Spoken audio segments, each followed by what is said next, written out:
Salut à tous ces amis, c'est Joverclock, j'espère que vous allez bien. On se retrouve aujourd'hui pour une petite config gamer en 4K.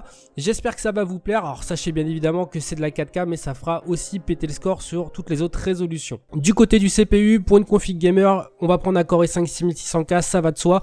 Si vous voulez un petit peu plus de polyvalence, allez chercher un i7, un 6700K ou un 5820K si vous voulez vous faire un petit plaisir. Quoi qu'il en soit, ce quad-core en socket 1151 propose des fréquences qui vont de 3.5 à 3.9 en turbo. Il est permissible à l'overclocking bien évidemment et il a un TDP de 91 watts. Du côté de la carte mère, on va chez Asus avec la Z170 Pro Gaming, tout simplement l'une des meilleures dans sa catégorie. Alors c'est un chipset en Z170 bien évidemment pour un socket 1151.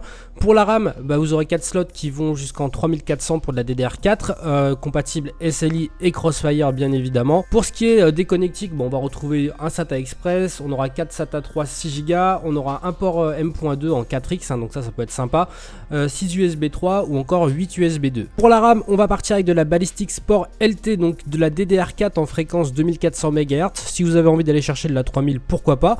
Le CAS 16, ça fait un petit peu beaucoup, enfin c'est pas non plus dramatique, mais si vous pouvez trouver du 14 etc, n'hésitez pas. Moi je l'ai pris notamment pour le prix. En ce qui concerne la quantité, 16 Go, pourquoi parce que les prix sont assez attractifs en ce moment, on va pas se le cacher, et puis 16 Go au moins vous êtes tranquille de ce côté là. Du côté du refroidissement, je vais vous laisser une alternative, de l'air cooling ou de l'AIO, ça dépendra de vos goûts tout simplement.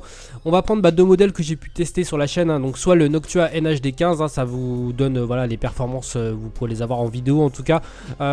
C'est plus ou moins équivalent de toute façon en termes de perf, c'est kiff kiff, c'est le prix qui déterminera et puis aussi vos goûts esthétiques. Le NHD15, le Noctua, un must tout simplement en air cooling, tout simplement le meilleur.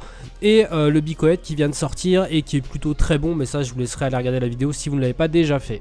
Du côté du GPU, ça va être forcément le gros morceau, puisqu'en 4K on a besoin de grosses ressources en termes de GPU tout simplement. On va partir sur une GTX 1080. Alors j'ai pris l'Exoc. Pourquoi l'Exoc? Tout simplement parce que les 1080 ont un souci majeur, c'est qu'elles n'ont pas de gros écarts, on va dire, entre un bas de gamme, un entrée de gamme si vous voulez, et un modèle très haut de gamme. Par exemple une Exoc face à une Hall of Fame, il n'y a pas un gros écart.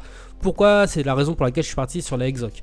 Ce qui va se passer, c'est que techniquement avec un GPU vous êtes capable de faire de la 4K correctement avec une 1080, mais certains préféreront partir sur un dual, donc un SLI de 1080, donc ça sera à votre convenance, à vous de voir selon vos besoins, selon votre budget bien évidemment. Quoi qu'il en soit, pour ce GPU, on est avec des fréquences de 1657 jusqu'à 1797 en turbo. La gravure en 16 nanomètres bien évidemment, vous pourrez faire de la VR, ça va de soi.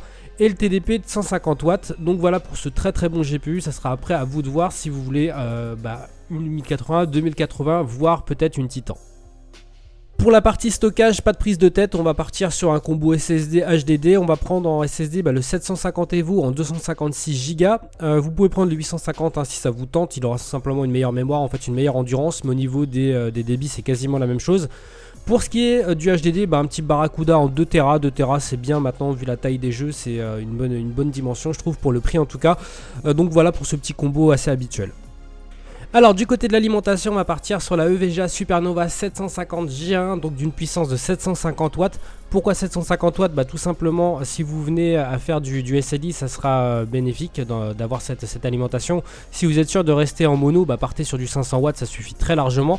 On part sur une 80 Plus Gold, donc full modulaire avec un ventilo de 135 mm. Pour ce qui est des connectiques, on va avoir le droit à 9 fiches SATA, donc là il y en a pas mal. 4 fiches PCI Express, donc pour animer 2 GPU au moins.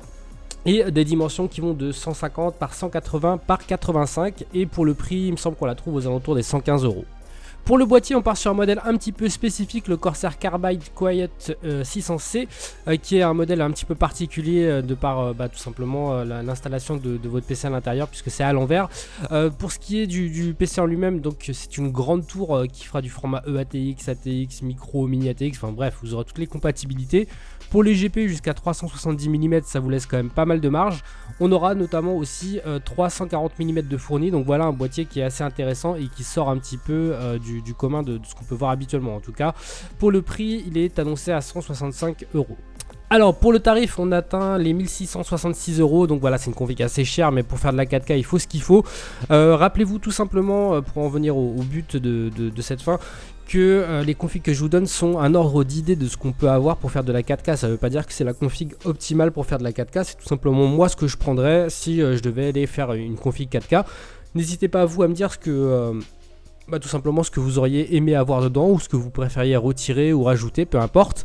Et rappelez-vous voilà, que ce n'est juste que ma façon de faire la config, de voir la config, et qu'il y en a différentes et plein d'autres qui peuvent être utilisées. Et voilà les amis, c'est terminé pour cette petite vidéo sur une config en 4K. J'espère que ça vous a plu. Comme je vous l'ai dit auparavant, n'hésitez pas à me dire ce que vous en pensez, ce que vous auriez aimé avoir dedans peut-être. Sur ce, n'hésitez pas à venir me voir sur les réseaux sociaux, à me laisser un petit like, hein, ça fait toujours plaisir et ça vous coûte pas très cher. Pour ceux qui peuvent se le permettre, de soutenir la chaîne sur Tipeee. Sur ce, il ne me reste plus qu'à vous souhaiter de passer une très bonne journée. Amusez-vous bien, ciao ciao tout le monde.